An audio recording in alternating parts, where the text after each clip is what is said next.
తగ్గిన జీఎస్టీపై Rajahmundry chamber of commerce ప్రతినిధులు హర్షం వ్యక్తం చేస్తున్నారు. మరింత సమాచారం మా ప్రతినిధి రాజుబాబు అందిస్తారు.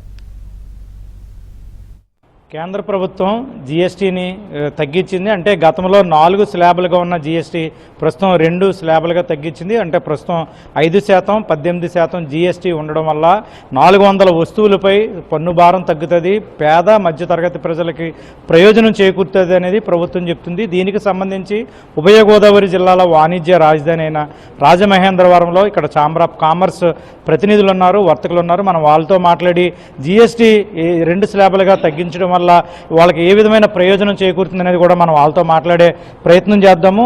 ఇక్కడ chamber of commerce state convener ఉన్నారు, మనం ఆయనతో మాట్లాడదాం. సార్ చెప్పండి, కేంద్ర ప్రభుత్వం 4 స్లాబులుగా ఉన్న జీఎస్టీని ప్రస్తుతం 2 స్లాబులుగా తగ్గించింది, 5%, 18%. వర్తకులుగా మీరు ఏమనుకుంటున్నారు జీఎస్టీ తగ్గించడం మీద? జీఎస్టీ తగ్గడం వల్ల దాన్ని మేము పూర్తిగా స్వాగతిస్తున్నామండి.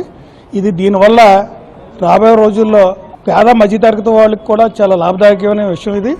ఇది అంతా కూడా జీఎస్టీ వల్ల మొత్తం వ్యాపారాలు బాగుంటాయి, మన రాష్ట్రం కూడా అభివృద్ధి చెందుతుంది, దేశం కూడా అభివృద్ధి చెందడానికి ఎక్కువ అవకాశాలు ఉన్నాయండి. ప్రధాని నరేంద్ర మోడీ గారు ఈ దసరాకి భారతదేశ ప్రజలకు ఒక చిరుకానికి ఇచ్చారు.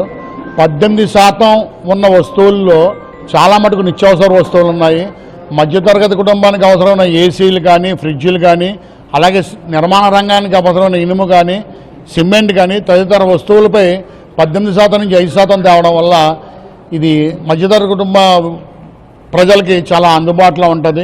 ఇండస్ట్రీస్ అన్నీ కూడా ఈ ట్యాక్స్ వేరియేషన్ ఏదైతే తగ్గిందో అది మరలా పెంచకుండా దాని మీద తగు జాగ్రత్తలు తీసుకుంటారని కోరుచున్నాము. మీరు చెప్పండి, వ్యవసాయ రంగానికి, చేనేత రంగానికి, విద్యుత్ రంగానికి కూడా జీఎస్టీ చాలా ప్రయోజనం చేకూరింది అంటున్నారు.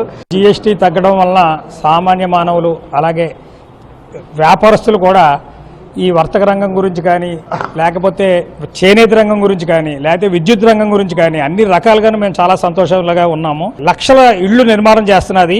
ఈ ఇళ్ళు నిర్మాణం చేసే వాటిల్లో అన్నీ కూడా చాలా మటుకు 18% జీఎస్టీలో ఉన్నాయి. దానిని 18% నుంచి 5% తీసుకురావాలని చెప్పి నేను కోరుతున్నాను. దానికి సంబంధించిన ఈ ఫెడరేషన్ తరఫున నేను లెటర్ ఆల్రెడీ మేము అందరికీ పంపించడం జరిగింది. ఆ లెటర్ని సానుకూలంగా తీసుకుని ఇంటి నిర్మాణానికి ఉపయోగపడే ఎలక్ట్రికల్, ఐరన్, శానిటరీ, హార్డ్వేర్ ఈ 4 వస్తువుల మీద కూడా 5% తీసుకొస్తే గవర్నమెంట్ వారికి కూడా లాభదాయకంగా ఉంటుంది. అలాగే సామాన్యుడు ఇంటి కళల నిమిత్తం కూడా చాలా లాభదాయకంగా ఉంటుంది. మీరు చెప్పండి, అంటే ఇప్పటికే అంటే వైద్య రంగానికి సంబంధించి 36 రకాల మందుల మీద జీఎస్టీ తగ్గించారు, అదేవిధంగా ఇన్సూరెన్స్ మీద కూడా తగ్గించారు. ఇది మధ్యతరగతి ప్రజలకు కూడా చాలా ప్రయోజనం చేకూరుతుందని ఏమనిపిస్తుంది? ఇది మోడీ గారు చేసినందుకు చాలా ధన్యవాదాలు. 4 స్లాబుల్లో ఉన్నదని 2 స్లాబులు తీసుకొచ్చి అలా చాలా అందరికీ పేద అందరికీ కూడా చాలా ఉపయోగపడుతుంది. ఇది ఇప్పుడు ఇన్సూరెన్స్లు కూడా అందరూ 0% చేశారు. అది అందరికీ కూడా చాలా బెనిఫిట్, మొత్తం అందరూ కూడా చాలా బెనిఫిట్గా ఉంది. మందుల్లో కూడా జీఎస్టీ కూడా బాగా తగ్గించి చేశారు, అందరికీ అందుబాటులో ఉంటాయి ఇప్పుడు మందులు కూడా అన్నీ కూడా. అలాగే ఈ అవగాహన కల్పించాలి అందరికీ, ఏదైతే దేని మీద ఎంత తగ్గిందో బయట పేద మధ్యతరగతి ప్రజలకు అదేవిధంగా వ్యాపారస్తులకు ప్రయోజనం చేకూరుతుందని రాజమండ్రి ఛాంబర్ ఆఫ్ కామర్స్ ప్రతినిధులు చెప్తున్నారు. ఇది వ్యాపారస్తులకి, ప్రజలకు మేలు జరుగుతున్న పరిస్థితి. వీడి జర్నలిస్ట్ సతీష్తో రాజుబాబు, ABN ఆంధ్రజ్యోతి, రాజమండ్రి.